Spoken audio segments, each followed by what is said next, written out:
యాదాద్రి భువనగిరి జిల్లా గుండాల మండలంలోని పెద్దపడిశాల గ్రామంలో గ్రామ పంచాయతీ కార్యాలయంలో మంగళవారం చాకలి ఐలమ్మ 39వ వర్ధంతి సందర్భంగా సిపిఎం పోతరబోయిన సత్యనారాయణ చాకలి ఐలమ్మ చిత్రపటానికి పూలమాల వేసి నివాళులు సమర్పించారు. ఈ సందర్భంగా ఆయన మాట్లాడారు.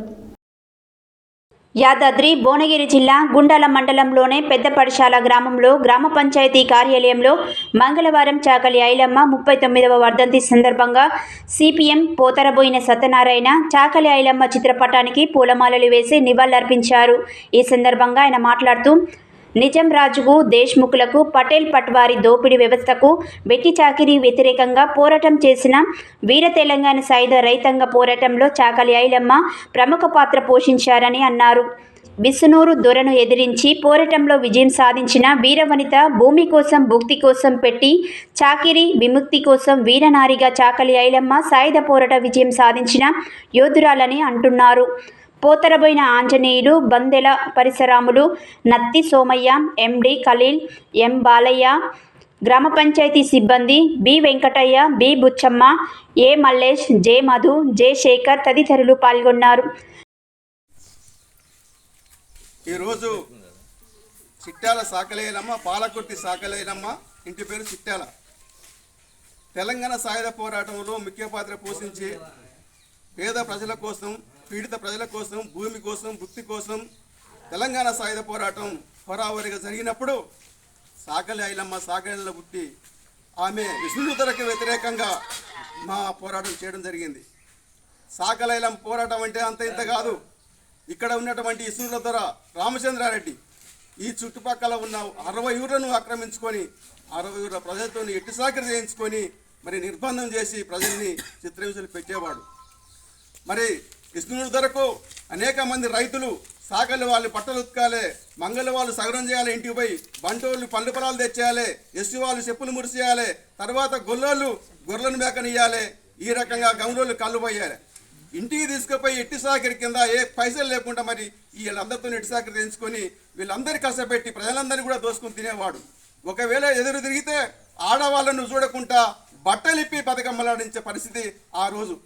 ఆయన కొడుకు బాబుదారు అంత ఇంత కాదు, ఆడవాళ్ళు ఎదురొస్తే ఎక్కడ గుంపుంటే అక్కడ ఎందుకు నిలబడాలని చెప్పి బట్టలు ఇప్పించి మరి పరివాతల బతుకమ్మ ఆడిపించిన పరిస్థితి ఉండే ఆ రోజు. మగవాళ్ళు అవ్వపడితే ఎక్కడ 10 మంది అవ్వపడ్డా కూడా అక్కడంగా బాబుదార గుర్రాన్ని వేసుకుని వస్తుందంటే వీళ్ళు ఉరికి మరి గడ్డేమన్నా దాచుకుంటే ఇంకింత మీద గడ్డేసి పట్టించిన పరిస్థితి. తెలంగాణ సాయుధ పోరాటం అంటే మరి అంత ఇంత కాదు. మనం ఇప్పుడు అంతో ఇంతో మన కాళ్ళ మీద మనం నిలబడి స్వేచ్ఛగడ్డ బతున్నాం అంటే అనేక మంది మన పూర్వీకులు మన కోసం పోరాడి ప్రాణాలు అర్పించారు.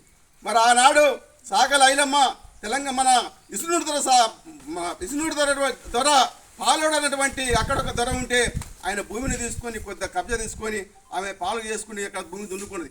అంటే విష్ణుడి దొర చూసి నువ్వు అదనే చాకలి దానివి, మా పాలనేది భూమిని తీసుకొని విట్ల పాలు దున్నుతామని చెప్పేసి వరిసేను అయిన తర్వాత పంటలు వరిసేను నోటుకొచ్చిన తర్వాత ఐలమ్మను కోసుకపోనివ్వకుండా దౌర్జన్యం చేసి విష్ణుడి దొర అలా గుండాలో పెట్టి పంటను నాడడం చేసిండు. అక్కడ మన తెలంగాణ సాయుధ పోరాటం వచ్చినప్పుడు ఇక్కడ మన సూర్యాపేట ప్రతాప్ రెడ్డి కానీ ఈ దొరలంతా ఏకమై ప్రజలు ఇబ్బంది పెడుతుంటే అక్కడ ఆంధ్ర మహాసభ భువనగిరిలో పుట్టింది, కమ్యూనిస్ట్ పార్టీ పుట్టింది. దొరలకు వ్యతిరేకంగా, భూస్వాములకు వ్యతిరేకంగా అక్కడ పుట్టిన ఆంధ్ర మహాసభలో ఇక్కడ ఉన్నటువంటి మన మల్లు స్వరాజం గారు వాళ్ళ అన్న ఆయన ఇక్కడ నల్ల నరసింహుడు, ఇక్కడ కాసం కృష్ణమూర్తి అనేక మంది ఈ ప్రాంతంలో మరి ఆంధ్ర మహాసభలో పాల్గొని దేశముఖులకు వ్యతిరేకంగా పోరాటం చేయడం జరిగింది. ఆ సందర్భంగా చాకలి ఐలమ్మ గారికి అండగా పోయి ఈ నాయకులంతా పోయి చాకలి ఐలమ్మ పంటను కోసి ఇంటికి చేర్చడం జరిగింది. ఇంటికి చేర్చినా కూడా మరి వాళ్ళ మీద నిజాంకార్ల పోలీసులను పెట్టి నిర్బంధంగా కాల్చి చంపడం జరిగింది. కొంతమంది తప్పించుకోవడం జరిగింది. చాకలి ఐలమ్మ ఇంట్లో దాచిపెట్టి వాళ్ళకి అన్నం పెట్టి చాకలి ఐలమ్మ కూడా అనేక రకాల ప్రయత్నం చేసింది.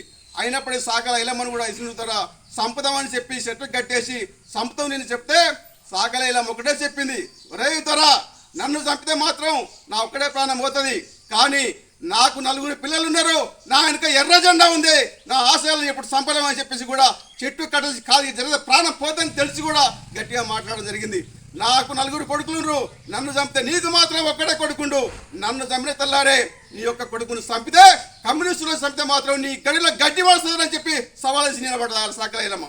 మరి అక్కడ తెలంగాణ సాయుధ పోరాడినప్పుడు ఒక చాకలి ఐలమ్మ కాదు, ఈ ప్రాంతంలో ఎందరో మహనీయులు ప్రజల కోసం ఇటుసాకల విముక్తి కోసం భూమి కోసం భుక్తి కోసం పోరాడి ఆ రోజుల్లో భూమి లేని పేదవాళ్లకు ఎస్సీ మైనార్టీ బీసీలకు అందరూ కూడా భూమి లేని పేదవాళ్లకు తెలంగాణ సాయుధ పోరాటంలో 10 లక్షల ఎకరాల భూమి పంచడం జరిగింది కమ్యూనిస్ట్ ఎర్రజెండా ఆధ్వర్యంలో. అప్పుడు ఆ రకంగా చేసినప్పుడు అనేక రకాలుగా కొంతమంది కాల్చి చంపడం జరిగింది.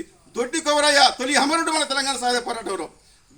గడవెండిలో దొర గడ మీదకి మరి జెండాలు పట్టుకొని నువ్వు ఎటు సాకిలు చేయించుకున్నావు చెప్పి వీళ్ళు పోరాడుతుంటే గడిల మీద గుండాలుండి దొడ్డి కొమరయ్యని ఫస్ట్ కాల్స్తే వాళ్ళన్న దొడ్డి మల్లయ్యకు ఫస్ట్ తూటా వచ్చి తొడలో పడ్డది.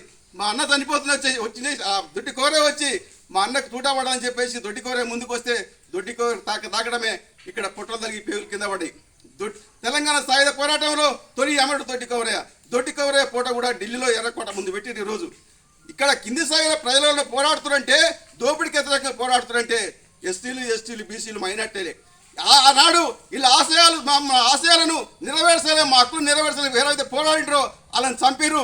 మరి ఈ రోజు మళ్ళీ వాళ్ళ ఓట్ల కోసం హక్కుల కోసం సాకల ఐలమ్మను దొడ్డి కొమరయ్యను ఆ రోజు పోరాడిన కొంతమంది కింది స్థాయి వాళ్ళని వాళ్ళ ఫోటోలు పెట్టి విగ్రహాలు పెడతారు.